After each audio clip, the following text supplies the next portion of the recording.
بسم اللہ الرحمن الرحیم۔ السلام علیکم۔ بیان ٹی وی کے معزز ناظرین، موضوع حدیث ہے کفار سے جنگ کا حکم۔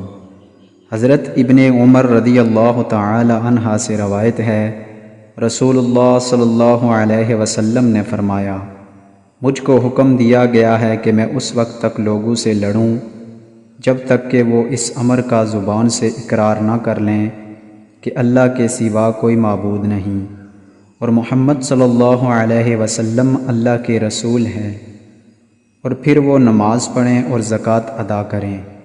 پھر جب وہ ایسا کرنے لگیں تو وہ مجھ سے اپنی جانوں اور مالوں کو بچا لیں گے، اور صرف اسلام کا حق ان پر رہے گا، اور ان کا حساب اللہ تعالیٰ کے ذمہ ہے۔ بخاری و مسلم۔ اور مسلم میں اس حدیث کے اندر الفاظ الا بحق الاسلام یعنی ان پر اسلام کا حق رہے گا کا ذکر نہیں ہے۔